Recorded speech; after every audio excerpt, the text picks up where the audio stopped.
Welcome to the Dalen Show. What's going on, YouTube, Spotify, Apple Podcasts, all the listening platforms? Welcome to the Dalen Show. Appreciate you guys for tuning in for episode number 12 on season 5. So glad you're here and so glad to be back. I know I've been gone for a few weeks. Just been a lot going on this summer, transitioning back home a little bit and working a bunch of different camps and stuff like that. But back and hopefully not going to be missing any more weeks throughout the summer, getting ready to eclipse that season 5 mark and get closer to ending at some point. But appreciate you guys tuning in, man. Hope you enjoyed episode 11 with Sammy Smith. It was really one of my best conversations ever. So go check that out if you have not. Man, you know what? Without me yapping too much, let's introduce our guest today. Really one of my favorite basketball players ever in general, and that's in men's, women's, and, all in all. So super excited to have this person on the show. Without me talking, let's introduce KK Deans. Woohoo! Hi. First of all, KK, appreciate you for coming on. Just how's everything treating you right now in the summer? Everything's good, a little bit of a break. Yeah. Just getting ready for the transition to start my professional career. So, Yeah. yeah. KK, really quick for people watching or listening that may not know like a lot about you, if you don't mind, could you give like a brief introduction about yourself, just like where you're from, what you do in your life, and just maybe some really accomplished things that you've been able to do across your lifetime to get you where you are today? Okay. Well, like I said, most people call me KK, but my real name is Kirsten. I'm from Greensboro, North Carolina, born and raised. I attended in high school. I attended a private school, kind of one that travels a lot during their season. Um, it's called Westridge Academy. I actually went to school online.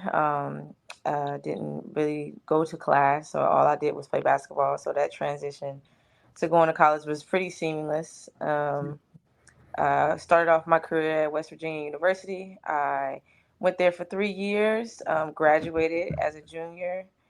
Um, I decided to transfer to Florida University for a year, and then I finished my career at Ole Miss for the last 2 years. But I was in college for 6 years due to injury. I tore my ACL twice. But through all that, I was able to get um, John Wooden Watch List Award. Been captain at every school I've been at. I went to Sweet 16 last year. So, Yeah. um, you know, great career. Blessed for all the people and the people that coached me, all the teammates that I played with. So, yeah. Thank you. And I say what I said at the beginning because I'm excited to get to talk to you about your journey because you've been through so much, and you just talked about your 6 years in college from COVID and 2 season in the injuries as well, which we will get into. But your journey has been so kind of just impactful and motivational from watching afar, and kind of starting where you are right now, getting into the summer and your collegiate career finally ending. What is the plan for you now moving forward in terms of your basketball career and what you're going to do in the future? Yes, definitely. Still have goal. The goal is to get to the WNBA, but Mm-hmm. this is a hard league to get into. Not saying that I can't get into it, um, but just that road to get into it. Playing professionally is whether it's in a W or overseas is the same caliber. So just playing at the highest league in the professional setting is what I want to do. I plan to go overseas in a few months.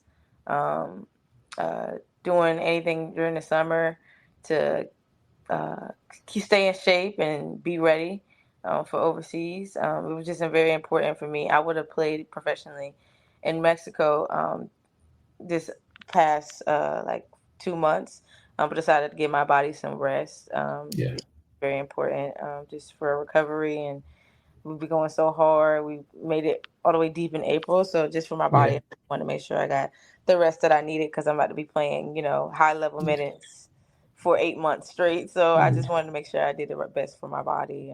So yeah, that's the plan.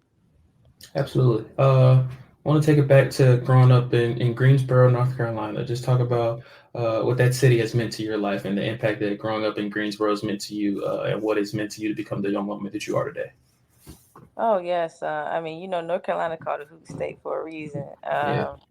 I've always played against the best through high school, through middle school, through just growing up around it, and they've reached the SEC Power Five, turned into the Power Four. I Yeah. played the best of the best, and it was just because of how good people were here. We always pushed you to be the best person, the best player. I was coached by my godfather. My godfather is named Delaney Rudd.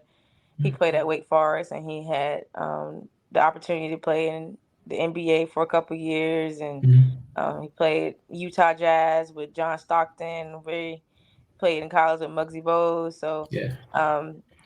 just having him as a pivotal part of my process was just important, and he pushed me every day. So again, that college transition was seamless because I had already had that caliber of coaching. Um, Greensboro means a lot to me. Just being here, my father was born and raised here, um, uh, and I met a lot of people that have gone on. Everybody that I grew up with touched a high level because how we pushed each other on a daily basis, Yeah. and not just as a basketball player, but as a person. And I was just hooping, working out with some guys that I grew up with, playing, and I'm like, oh, they're overseas playing their professional career, and it's just good to see that connection is so strong and it won't go anywhere. So yeah. You mentioned your godfather, and I'm very family oriented, so I would love to ask you because I'm familiar with who you are and your background. I know family is really big to you, so just talk about people like your godfather and your mother and your godmother. What have they and your family meant to you, and the impact that they made on your life to help you become who you are today? Oh, everything. I'm nothing without my family. Just giving me. I have two older brothers, and they decided to go through a different path. So my path has been 180 compared to theirs. Yeah. So they spend a lot of time with me, just taking me to practice every day, and until I got a car and was able to drive myself because I live in Greensboro, but went to school in Winston, which is about 15 to 20 minutes away. So just the sacrifice that they did for me and the paying for AAU tournaments, and I didn't just travel for AAU, I traveled for high school as well. So that's constant money, constant hotels, constant just sacrifice. I can't speak to the amount of sacrifice they did, and they said it takes a village. It takes a village, and when they couldn't make it, I always had somebody there.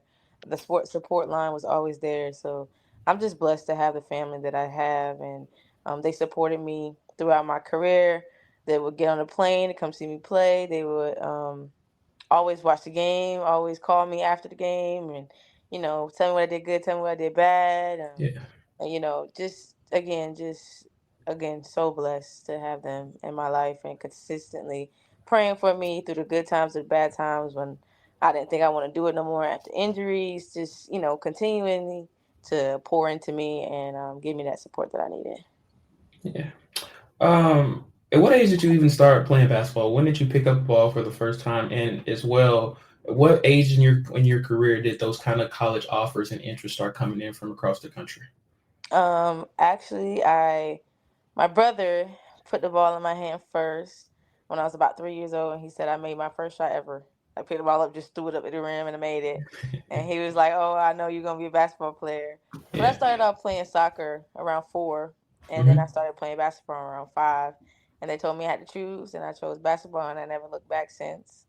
Um, so I've been playing for a long time, so almost 24 years, 20. Yeah. So 20 years for sure.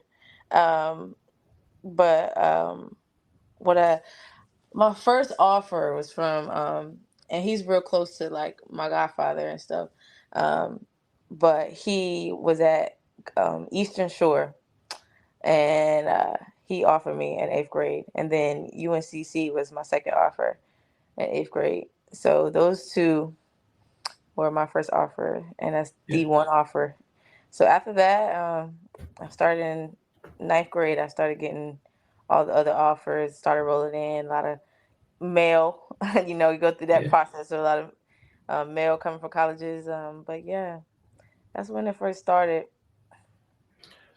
Has there been any athletes, whether it's just basketball or athletes in general, that have maybe you looked up to in terms of their motivation and how they worked, or maybe at basketball players and kind of watched a lot of their film and tried to take bits and pieces of their game to apply to yours? Have there been any athletes or players like that you kind of really watched from afar and really admire what they do on their game? I've always been a Kyrie Steph fan. Mm-hmm. Kevin Durant, I know his, I'm not his size, but I love his skill. I love his Yeah, level. Always a Jordan, Kobe's of the world, those things like that. Maya Moore, especially growing up, you saw a lot of her. Skylar Diggins, yeah, things like that. Those people like that. But well, when I say backyard, some people say you come from the trenches or something. I looked up the people that did around me. My yeah, godfather always coached two teams. So I was on a younger team until I got to be on the older team, and I played yeah, up. So in eighth grade, I played a ninth grade team. I always played up. So those people that he coached as they were on the older team, I looked up to them and their work ethic. And every time I had the opportunity to play against them, they let it be known. But one thing about me is like my competitive spirit always kept me in the conversation, and just having that mindset of never giving up and the confidence in myself that I can be on the floor with anybody at any given time, just set me up for college, and set me up for it's going to set me up for my professional career. So yeah, I really just looked up to them and how they approach things and how they made me better so I can make the next person better. So it just kind of helped me throughout my career. yeah. You mentioned it a little bit at the previous question, but what was your college process like? And I say that, I mean, what were you looking at in terms of schools that you wanted to commit to coming out of high school, and what was that kind of final decision to say, hey, at West Virginia is the place that I wanted to be at to go to college at that time?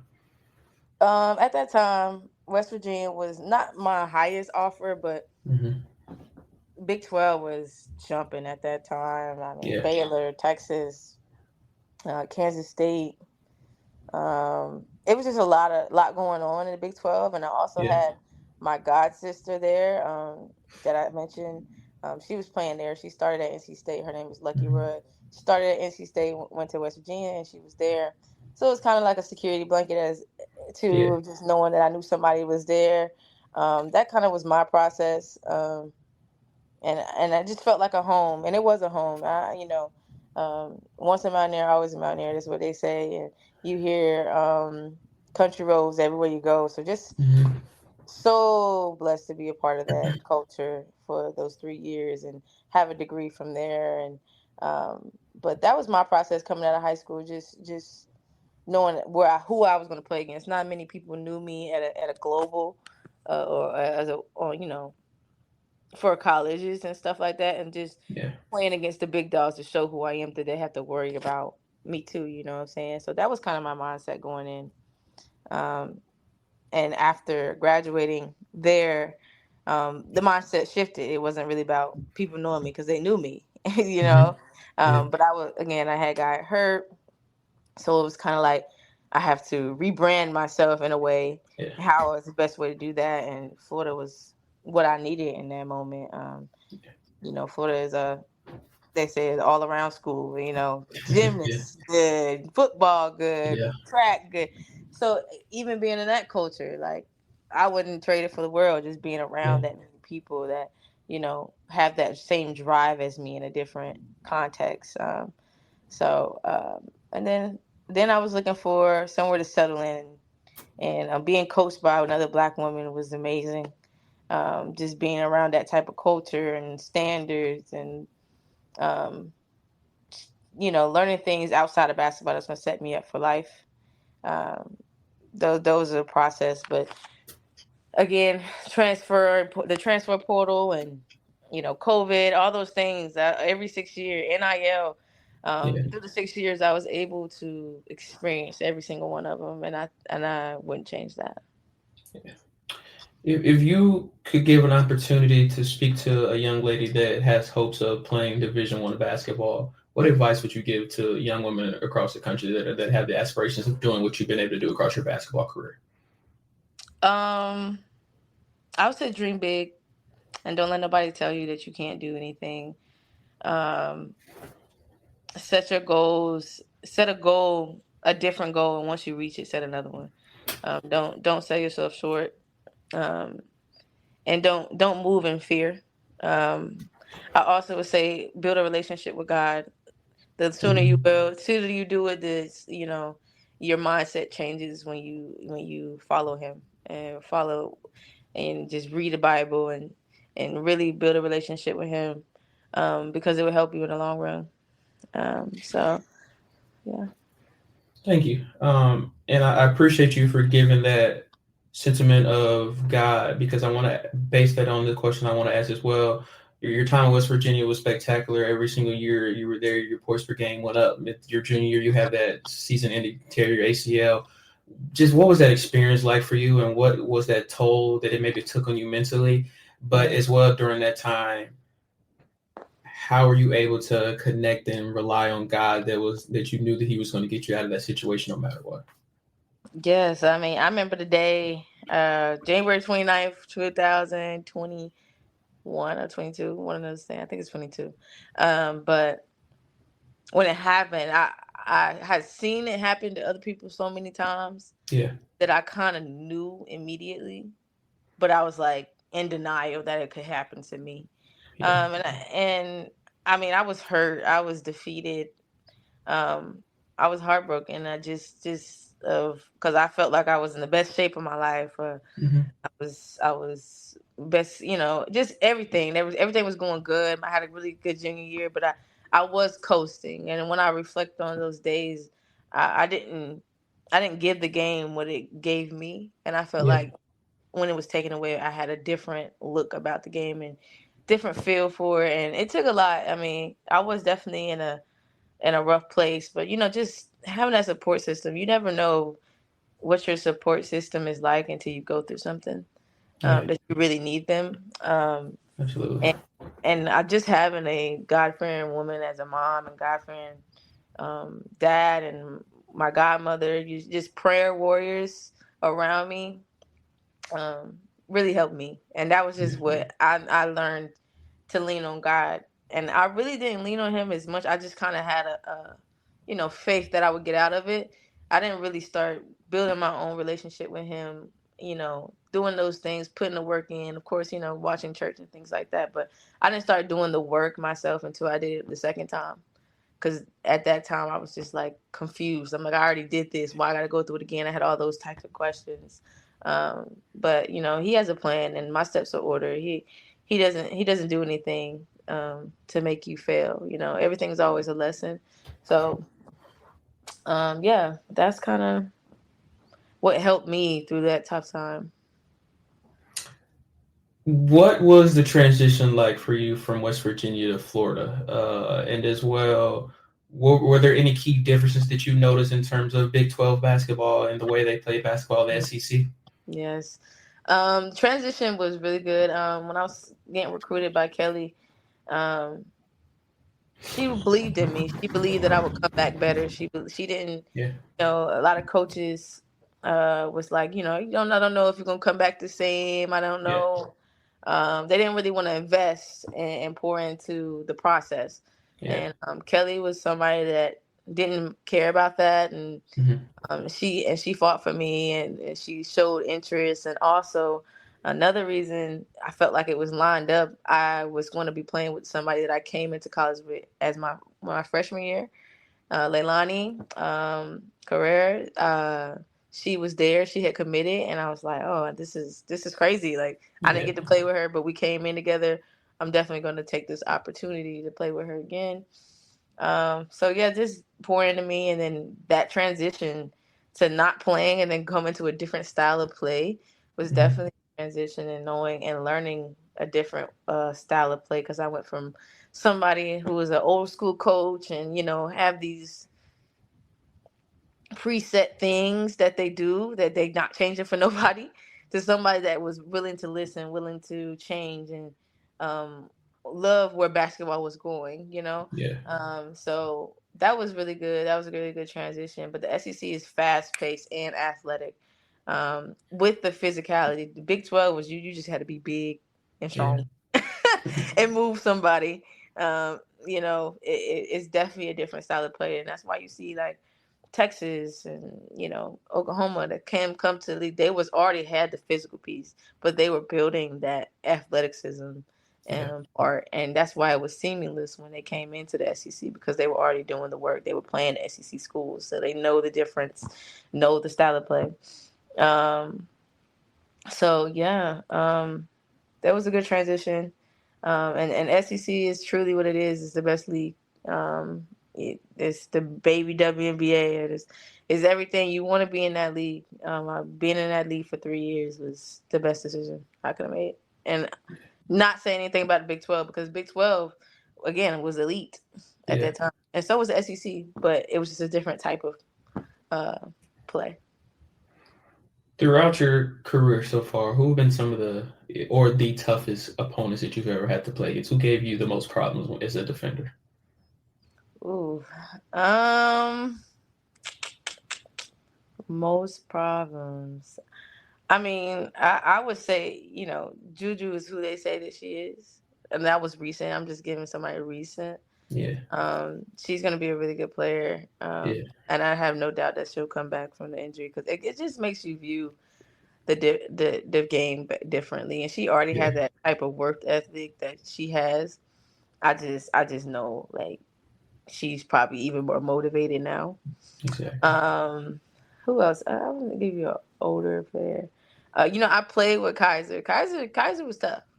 Okay. Kaiser was tough. I like that answer. Um, uh, just going against her in practice, and we ended up being on the same team. I didn't have to go against Hmm. her much, um, but yeah, she's really tough.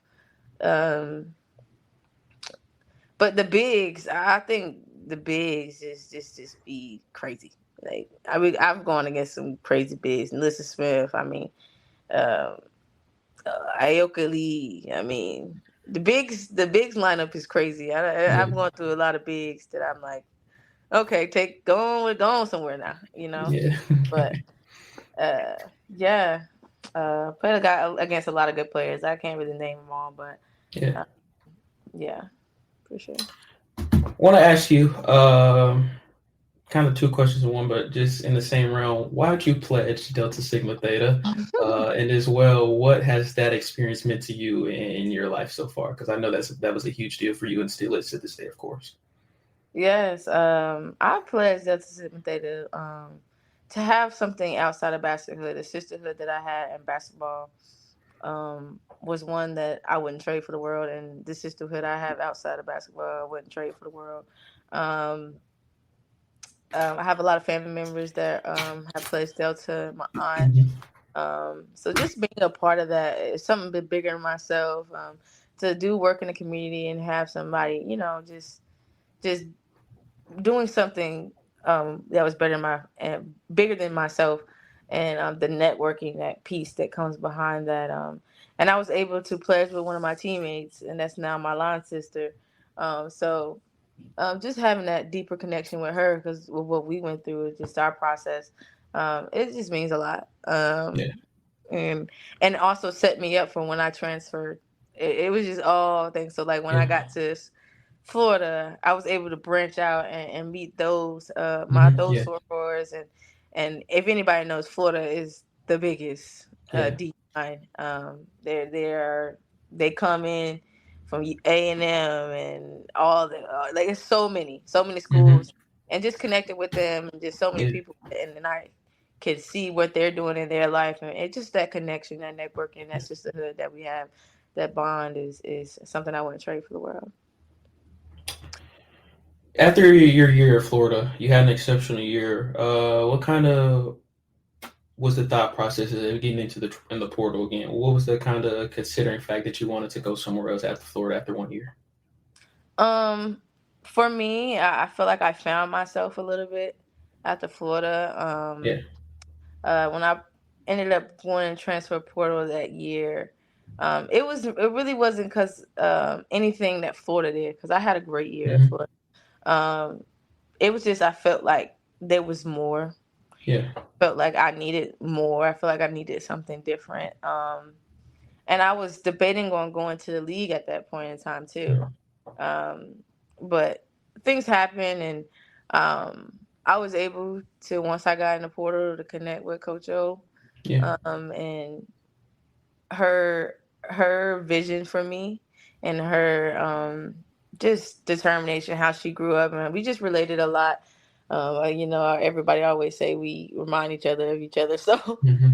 but we just related a lot of things, and it was just matched. It just felt comfortable, felt like home, felt like something I needed um, Yeah.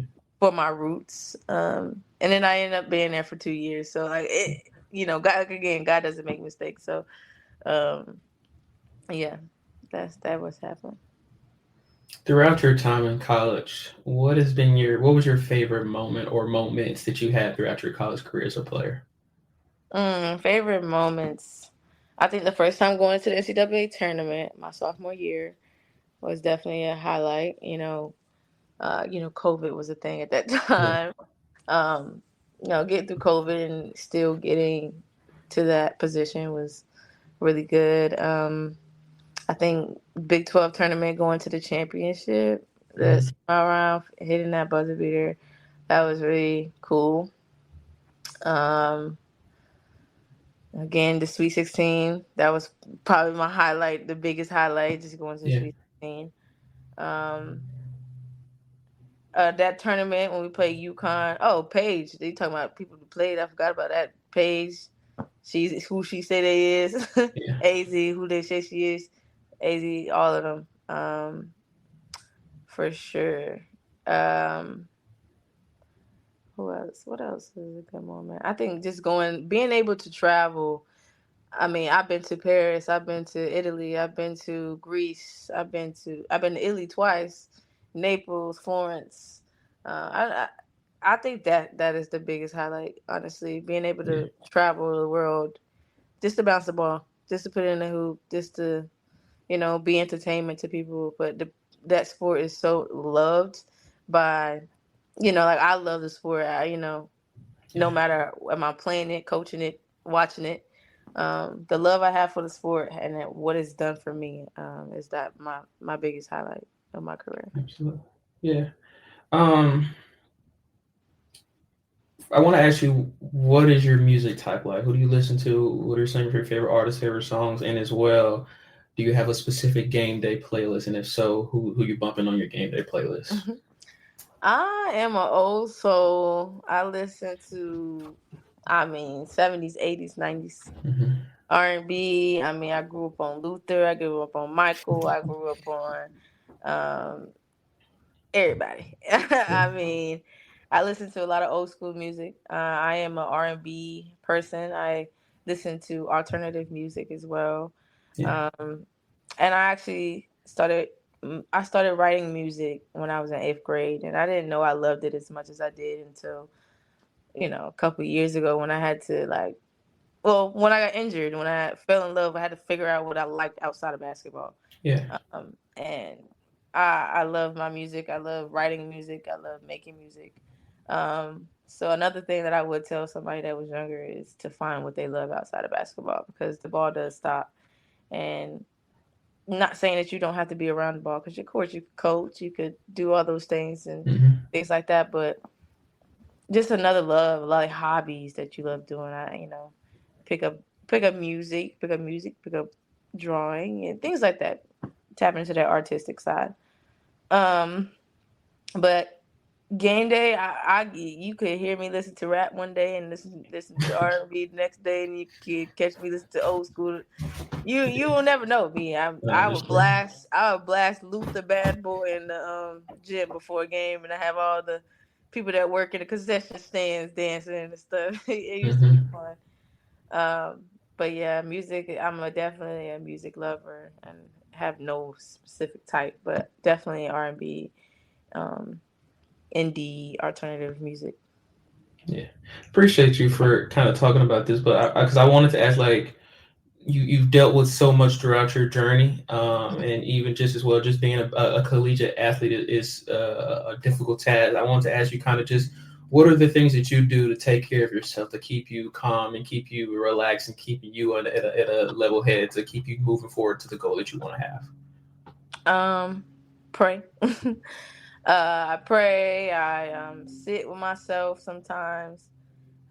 You know, and I do music, and I put a lot of like how I'm feeling in my music. I just write music. I can write a poem or something, just to help me feel grounded. Um, Yeah. Whatever to make me feel like not an athlete and not a student or anything like that. Go out with my friends. It's not my teammates. Talk to people that I don't see every day, um, to make me feel like I'm not that person I have to be every day. You know, Hmm. and being a collegiate athlete, you on a microscope, you're always it's bigger than yourself. Um, you're always representing somebody else. So just doing things that make you normal, make you feel normal, make you feel like you don't have to do anything. You know, that you want to do this. You know, and you get to. You know, everybody don't get to do that. So those are the things that I kind of did and still do. It's just anything to make me feel grounded. Yeah. For you personally, and from your perspective, how has NIL changed the way that women's play sports in college? How has it changed the landscape of what you've been able to do over your college time, and maybe how you're able to value different things differently than maybe you were before? Being compensated Yeah. makes you be able to live a little bit more. You know, being an athlete, you have to do a lot because you have to be a student as well. So I've been blessed to just do mostly online, but the people that have to go to school, go sit in the classroom, come to practice for 4 hours, do all this stuff, recovery treatment, and then go take a test at night. That's a long 24. Yeah. So um, at least I can get some money to go spend on Yeah. something to make me happy. To go buy me a pair of shoes or something, Yeah. some clothes. It might not be able to wear the clothes that much, but I want to go buy it. But it honestly, on the real note, it helps you set up for after college. Like without NIL, I wouldn't be as comfortable as I am sitting right now. Yeah. Being having the space and having the time to just recover, I would feel obligated to go play Yeah. overseas immediately if NIL wasn't a thing. So it's definitely helping the women in basketball because in general, you don't get paid as much as guys. Um, but now you see Caitlin Clark, Juju, and all these other like Hannah Hidalgo, and just benefit off of just a little piece of it. You know, having commercials and thriving, and branding themselves, Angel Reese, all of those things, and they're just showing the next generation that it's possible. You know, most people, nobody. I mean, people knew Angel when she came out, but not nobody ever thought that she would be with who she's doing right now. And I'm just Yeah. proud of the woman that she became and businesswoman. You know, learning business without even having to sit in the classroom learning about business. You learn it because you're just profiting off your name, image, and likeness. Mhm. I want to go back to 2023.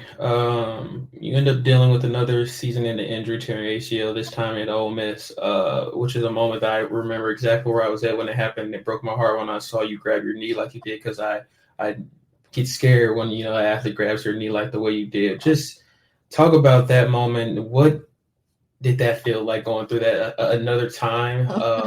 And as well, what did you feel like you then had to do when you were sidelined for the rest of the season in terms of still being a leader with your voice and still being there and being around for your teammates as well? I mean, disheartened. You know, the first time I told you I was heartbroken. The second time, my heart just ached. You know, Yeah, it wasn't broken because I did it before, but like it still hurt. yeah, And I knew immediately when I did it. I can't believe I did it on a defensive end. I'm literally trying to play defense, so I wasn't sliding. I literally just put my leg down, um, and I was like, this can't be happening again. You know, and like my coach, I remember her coming in the court and be like, you don't know." I'm like yelling at her like, you don't know, I know." yeah, Yeah. So, but even after that, I got up and walked, and I was back there, and yeah, I was running in the back. I was jumping. I was like, nah, it's not. I'm this cap. I'm about to go back in it. I went back in the game. But and when I went back in the game, I remember my teammate. I'm at half court. She at the bottom, and she looking at me like, "Get this ball, like throw it to me." And she threw it, and the other person got it, and I had to run. Like I could run in a straight line. I just couldn't like plant and stuff. But I ran that straight line, playing defenses. First play back, and I looked at Coach Joe. I'm like, "Nah, you gotta take me out," because it was a championship game playing Michigan. I don't want to lose the game because my pride's too big. Yeah. So just it was a lot. I didn't know if I was gonna come back and play another year. If I didn't even know at that time, I didn't even know if I could play another year.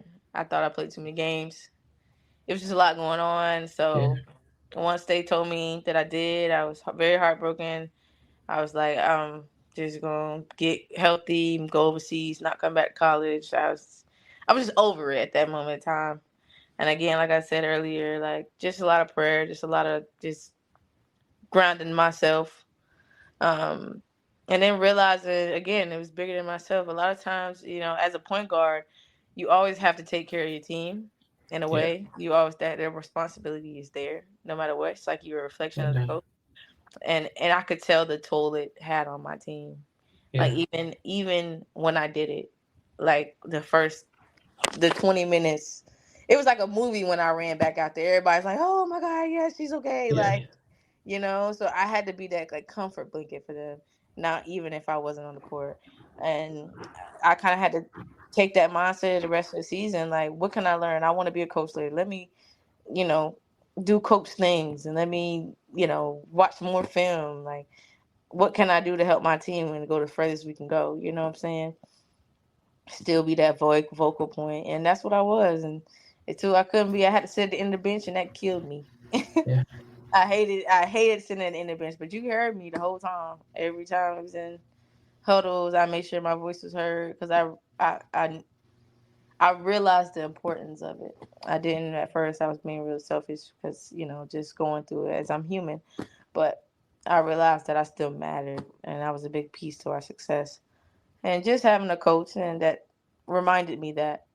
And she was hurt too. She didn't prepare for me to be hurt, and you could tell. So just helping her is all I could do is help her in any way I could. Pour into the freshman that was out there. That was a lot, but they made it. And Zakaya, that was one that and Maria, one's at Columbia, one's at JMU, and you could tell the difference. Yeah. They were prepared, even though they was thrown in the fire. They taken control as a sophomore at the Yeah. appointed schools, So it was really good, and that's one of the things when you get out without outside of yourself, you realize it's bigger than you. You preparing them for the next. Yeah. Yeah. I love that. I'm glad you just said something that you said. It was, very heartbreaking for me to watch you go down that year. But I also just remember, like I said to a lot of my peers when you went down, that I feel like this is going to be so hard for this team to function without her on the floor because I felt like so much was put around her to make this offense and sometimes the defense as well to kind of rejuvenate around how KK plays. So I love that you made that statement. And going kind of forward as well, I want to ask you: what's your end goal, KK? In terms of your career, life in general, what's your end goal? What is the biggest thing you want to do in terms of your future? I just want to play till I can't play no more. I mean, how long my body takes me, I want to be set up. Make as much money I can off of it. But I also want to give back to the game as much as it gave to me. Yeah, Um, you know, teach it. Record like whatever it is to be around the game. I can't really find myself going somewhere else.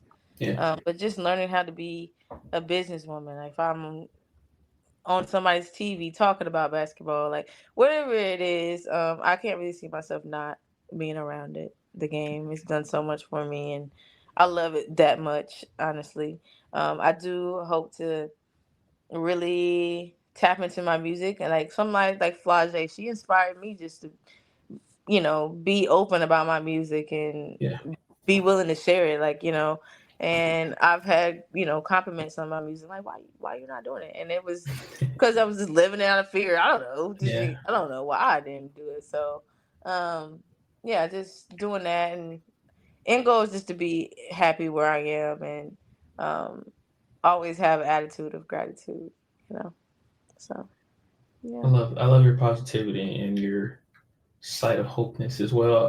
And I want to add one of the two things that I always kind of ask before kind of wrapping up is two questions in one. So first is just what piece of advice would you want to give to people watching and listening? I know you gave advice to specify towards a basketball player earlier, but like what piece of advice about life in general would you want to give someone that was listening to maybe help their life, help their day, help them move forward in a situation? And as well, I'm really big on this thing called legacy and just doing things that I always want to be remembered for in a positive manner. So I want to ask you, when people hear your name, when people think about who you were as a person, what do you always want to be remembered for about who you were? Okay, advice. I mean, advice is just live your own life. Be where your feet are. Don't dwell on what you don't have. Be grateful for what you do have, and always give back. Always take the time to encourage somebody else, because you never know what that encouragement will do for them. And what I really wanted to be remembered as is somebody that did that. Just I mean, everybody always say like I'm this crackhead that got always have energy.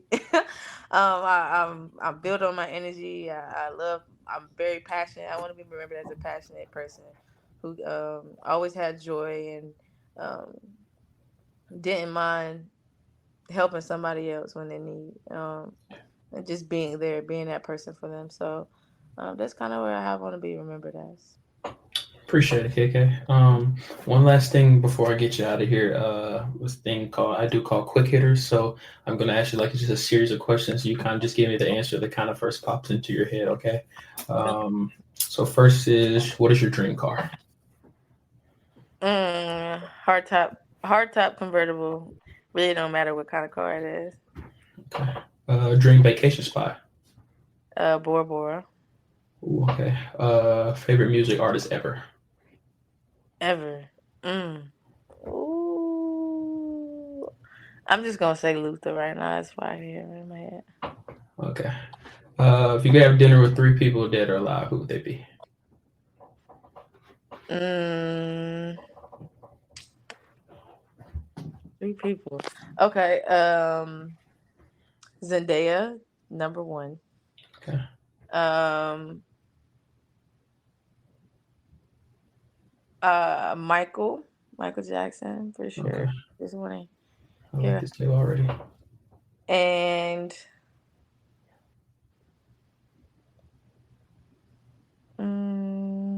Maya Moore. I wouldn't mind having her. Okay. Uh, Worst movie that you've ever watched. Worst movie? Hmm. Probably one of them scary movies. What's the one with all the like? It's like 10 of them. Is it Insidious? You're asking the wrong person. I'm not a movie person, KK. I don't like scary movies. Probably one I of the don't scary either, so I feel you. Okay. Dream opponent that you would love to play against one day. dream opponent. Mm. They used to be Paige until I played her. Hmm. But dream now. I guess Hannah. I think she's a dog. I think she Yeah. reminds me a lot of myself. So I would say Yeah. Hannah. Okay. And last question is, who's one person that you would like to see join me on the show for a conversation? But the kicker is you have to help me get that person on the show. Madison Scott. I'm gonna go ahead and make her Ooh, I love that.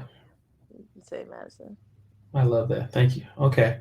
Well, you heard that here, Madison. We'll see you soon, hopefully. KK, appreciate you so much for giving me some of your time and chatting with you and just being authentic and honest and really just positive. Your energy was really radiant. So I appreciate you for coming on. And I wish the best on the rest of your career and what you have in the future. And I know that the rest of the people watching and the support you also wish the best on you as well. So thank you so much. Thank you. Thank you for having me.